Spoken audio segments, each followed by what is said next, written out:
If you've been wondering, are Canadians actually struggling with their mortgages right now? The answer is yes, but probably not in the dramatic way social media wants you to think. CMHC just released their spring 2026 residential mortgage industry report, and it gives us one of the clearest looks yet at what's really happening inside the Canadian mortgage market.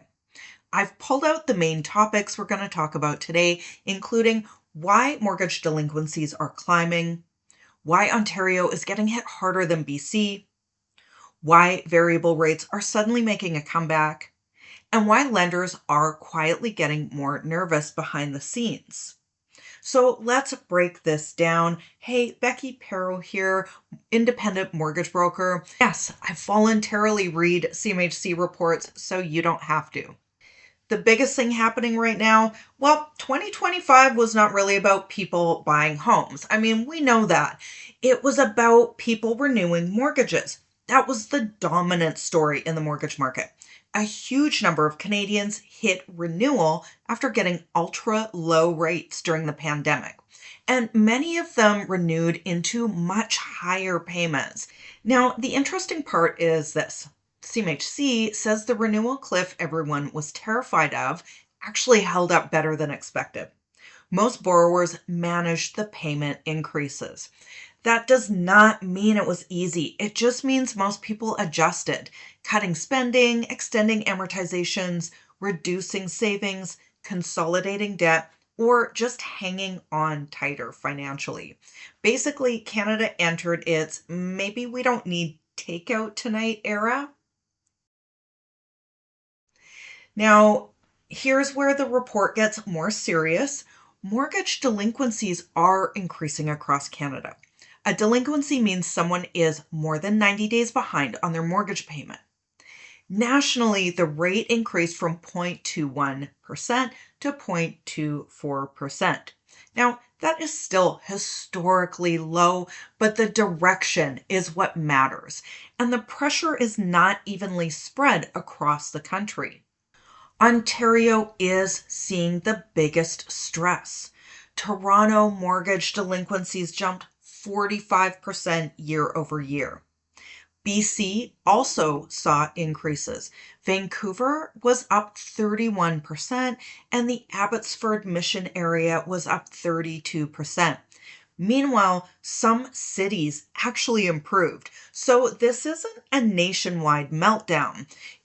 It's more like certain regions are under significantly more financial pressure. And honestly, that makes sense. The most expensive housing markets tend to feel rate shocks harder because people already stretched further to buy.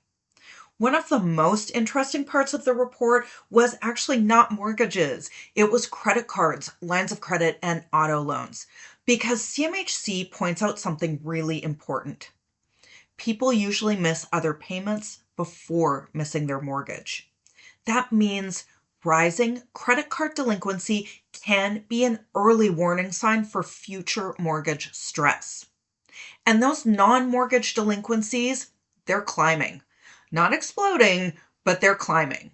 And that tells us Canadians are still under pressure from higher living costs, higher interest costs, a softer job market, and debt loads that have built up over the last few years. So even though mortgage defaults are still relatively low, financial stress underneath the surface is definitely building.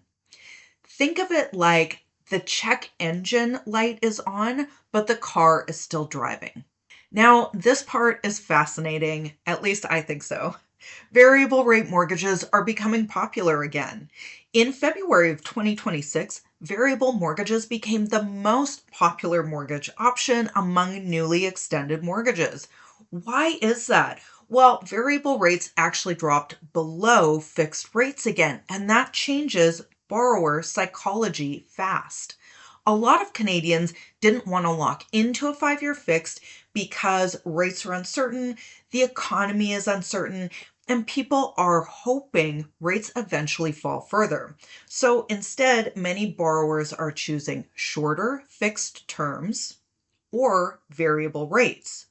Now, that does not mean variable is automatically better. It just means Canadians are becoming more willing to take risk again. And personally, I think this is where people need to stop trying to win the rate game and choose the mortgage that actually fits their life and risk tolerance, because the cheapest rate is not always the cheapest mortgage long term. Another major shift showing in the report was insured mortgages increasing significantly throughout 2025.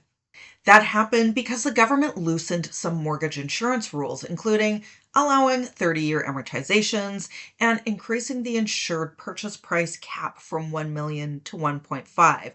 Now, this helped more first-time homebuyers qualify, but there's a trade-off.